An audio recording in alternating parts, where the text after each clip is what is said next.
একটা বিষয় দেখেন, আমরা কেন নতুন একটা রাজনৈতিক দল করলাম, আমরা দেখলাম আমাদের রাজনীতিটা মোটামুটি দুইটা ভাগে ভাগ। একটা হচ্ছে মতাদর্শ কেন্দ্রিক রাজনৈতিক দল, তাদের কাছে কিন্তু রাজনীতিটা প্রধান না, তাদের কাছে হচ্ছে ধর্ম বা মতাদর্শটা প্রধান। আরেকটা দলের কাছে দেখা যাচ্ছে তারা কিন্তু ক্ষমতাটাই প্রধান। আপনি দেখেন বিএনপি, আওয়ামী লীগ, জাতীয় পার্টি, এই তিনটা দলকে তাদের কিন্তু তিন ধরনের আদর্শ আছে, নেতাও আলাদা আছে, কিন্তু এক্সিকিউটিভ লেভেলে গিয়ে দেখবেন in terms of corruption, in terms of আপনার রাষ্ট্র ক্ষমতা পরিচালনা, তারপরে আপনার নির্বাচন ব্যবস্থা, সব জায়গায় দেখবেন একই রকম। তারা কিন্তু দলীয়করণ, দুর্নীতি পরায়ণতা, তারপরে আপনার নিজস্ব অন্যের মত মানে প্রকাশের স্বাধীনতা হরণ করা, একই রকম ক্যারেক্টার কিন্তু ওনাদের। এটা একটা আমাদের সংকট। বাট ওনাদের একটা ভালো দিক হচ্ছে তারা হচ্ছে ইনক্লুসিভ পলিটিক্যাল পার্টি, তাদের মধ্যে কিন্তু ধর্ম নিয়ে এত বিভেদ বা মতাদর্শ নিয়ে এত বিভেদ নাই, অসাম্প্রদায়িক একটা অসাম্প্রদায়িক রূপ তাদের আছে, আপনি যদি আপনার ভাষায় যদি বলতে চান। আরেক দিকে আপনি দেখবেন যে মতাদর্শিক জায়গায় দেখবেন একজন আরেকজনকে কিন্তু মানে বলছে যে সে শ্রেণী শত্রু, বা একজন আরেকজনকে বলছে সে ধর্মীয়ভাবে সে পথভ্রষ্ট, এই ধরনের একটা, যার কারণে আপনি দেখবেন সমাজতান্ত্রিক মতাদর্শেরই 15-20টা দল আছে, ইসলামিক ভাবাদর্শেরই আপনি দেখবেন যে প্রায় 20-30টা দল আছে। তো এই মতাদর্শিক জায়গাটা আমরা দেখলাম যে এটা অ্যাকচুয়ালি রাজনীতির জায়গাটাতে একটা সমস্যা তৈরি করে। তাহলে এটার একটা সংকট, ওইদিকে একটা সংকট। বাট রাজনীতির মূল জায়গাটা কী হওয়া উচিত, যে কথাটা আপনি বলেছেন, রাজনীতির আসলে মূল কথাটাই হওয়া উচিত রাষ্ট্রের কি সুবিধা কি অসুবিধা, নাগরিকের সুবিধাটা আমরা কীভাবে দিতে পারি। একজন নাগরিক কোন রাষ্ট্রটাকে ভালো বলবে বলেন? আপনাকে যদি বলি পৃথিবীর একটা ভালো দেশের নাম বলেন, ফিনল্যান্ড, আপনি ফিনল্যান্ডের কথা বলবেন, আপনি সুইজারল্যান্ডের কথা বলবেন। কেন? শুধু কি সুন্দর সবুজ সমারোহ সেজন্য না, আইন আছে, বিধান আছে। আপনার ওই যে স্ক্যান্ডিনেভিয়ান অনেক দেশ তো আছে, তাদের কারাগারে কোনো আসামিও নাই। কেন? তারা এমন একটা সামাজিক ব্যবস্থা, অর্থনৈতিক ব্যবস্থা, রাজনৈতিক ব্যবস্থা চালু করতে পারছে, যার কারণে আপনি দেখবেন একটা হুজুরকে যদি আপনি, সরি টু মানে টার্মটা আমি বলছি, যার ধরেন একজন লোক খুব পায়াস, তাকে যাই বলেন যে ভাই আপনাকে 2টা পাসপোর্ট দিব, একটা ফিনল্যান্ডের, একটা ধরুন সৌদি আরবের বা কাতারের বা কুয়েতের, সে কোনটা নেবে? তার ফ্যামিলি সহ মাইগ্রেট করার জন্য ফিনল্যান্ডটা নেবে। তার কেন সে একটা আরেকটা মুসলিম রাষ্ট্র নেবে না? মানে সে বিচার করবে কোন রাষ্ট্রটা আমার জন্য সিকিউর, কোন রাষ্ট্রটা আমার জীবনের উৎকর্ষতা সাধিত হবে, কোন রাষ্ট্রে আমার ছেলে মেয়েগুলো ভালোভাবে বড় হবে।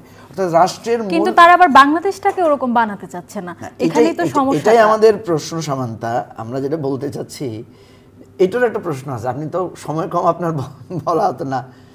এই যে আমরা সবাই রাষ্ট্রের কষ্টটা বলি, কিন্তু রাষ্ট্রটাকে বদলাতে কাজ করি না। আপনি এই যে ধরেন আপনি ভালো উপস্থাপনা করেন, আপনাকে যদি বলি চলেন রাজনীতিতে ঢুকেন, আপনি তো ঢুকতে চাইবেন না, আপনি বলেন যে ওটা ভয় পাই বা রাজনীতিকে আমরা পছন্দ করি না। তাহলে রাষ্ট্রটা আপনি দিয়ে রাখছেন কার কাছে? রাষ্ট্রটা আপনি যারা ভালো চিন্তা করছেন, আসলে এই সব পরিবর্তন করার জন্যই তো এই গণ অভ্যুত্থানটা হলো। এরপরেও এই সব আলোচনা যদি ফিরে আসা লাগে, তাহলে এটা কিন্তু গণ অভ্যুত্থানের মধ্য দিয়ে কিন্তু একটা ভালো কাজ হয়েছে, সেটা হচ্ছে মেধাবী ছাত্ররা কিন্তু রাষ্ট্রের জন্য ভাবছে। এই যে আমরা যাদেরকে ভাবতাম যে ছেলে মেয়েরা শুধু ফেসবুকে থাকে, শুধু ইউটিউব নিয়ে ব্যস্ত থাকে, গেমস নিয়ে ব্যস্ত থাকে, ওরা কিন্তু রাস্তায় এসে দেখেন কি প্রশ্নটা তুলেছে। ওরা বলেছে দেশটা কারো বাপের না, লাখো শহীদের রক্তে কেনা দেশটা কারো বাপের না। পিওরলি একটা পলিটিক্যাল টার্ম ইউজ করেছে কিন্তু। যে তারপরে তারা কি বলেছে, মেধা না কোটা না মেধা, মেধা মেধা, ঠিক আছে, ঢাকা না দিল্লি, ঢাকা ঢাকা। এই যে এগুলো কিন্তু সব পলিটিক্যাল মানে একটা কঠিন চিন্তা থেকে কিন্তু তারা বলতে পেরেছে। তো এই জায়গা থেকেই আমরা একটা সম্ভাবনার দ্বার দেখি যে বাংলাদেশের তরুণরা, ছাত্ররা রাষ্ট্র নিয়ে ভাবতে শুরু করেছে। এখন হ্যাঁ, ভাবতে যখন শুরু করেছে তাদের সামনে কিন্তু অনেক প্রতিবন্ধকতা এসেছে, অনেক লোভ এসেছে। এবং ছাত্ররা যখন দেখছে সবাই ওখানে ওদেরকে সালাম দিচ্ছে, সবাই ওদেরকে সম্মান করছে, এখানে দুই ধরনের প্রতিক্রিয়া হতে পারে। একটা মনে করছে আমি তো একটা পাওয়ার পেয়ে গেছি, আমার মধ্যে এটা একটা বিকৃতিও তার মধ্যে, তার বিচ্যুতিও তার মধ্যে তৈরি করতে পারে। আবার এক ধরনের দায়িত্ববোধও কারো কারোর মধ্যে আসতে পারে। ফলে এই সংঘাত, আমরা যারা সমাজবিজ্ঞান পড়েছি, রাজনীতি বিজ্ঞান পড়েছি, আমরা দেখেছি এই সংঘাত সংঘর্ষের পথ পাড়িয়েই কিন্তু তাকে একটা নতুন জায়গায় যেতে হবে। আমরা যে জায়গাটা করতে চাচ্ছি, আমরা আশাবাদিতার জায়গায়, যে এই নতুন প্রজন্মের লোকেরা রাষ্ট্র নিয়ে ভাববে। সে ভাববে আমি ফিনল্যান্ডের কথা স্বপ্ন দেখি, কিন্তু আমার দেশটাকে কেন আমি বদলাবো না।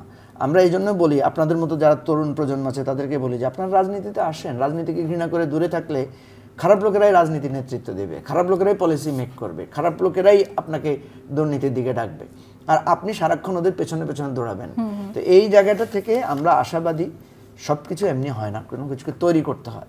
আমরা আশাবাদী যে একটা নতুন ধারার রাজনীতি করতে পারবো, নতুন বন্দোবস্তের রাজনীতি করতে পারবো, বাংলাদেশের সেকেন্ড রিপাবলিকের কথাটা আমরা তুলে ধরছি।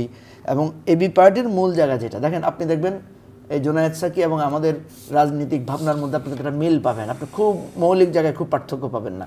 কারণ আমরা একটা নিউ জেনারেশন পলিটিক্স করতে চাচ্ছি, আমরা চাচ্ছি, এই জন্য দেখবেন আমরা কিন্তু একে অপরের শত্রু না, কিন্তু আমাদের মতাদর্শিক বিরোধ আছে, আমাদের রাজনৈতিক দলের চিন্তার অমিল আছে, কিন্তু দেখবেন আমরা একসাথে বসে একসাথে কাজ করছি, কারণ আমরা একটা নতুন ফরম্যাটের পলিটিক্সটা করতে চাচ্ছি। এইটা আপনি যদি আমরা ধৈর্য ধরে করতে পারি, আমরা যদি এই যে বিভিন্ন রাজনৈতিক দলের কাছে গিয়ে সিট ভাগাভাগি মানে যেই একটা স্থূল রাজনীতি সেদিকে না গিয়ে যদি একটা লং টার্ম পলিটিক্সে যেতে পারি, তাহলে বাংলাদেশটা বদলানো সম্ভব।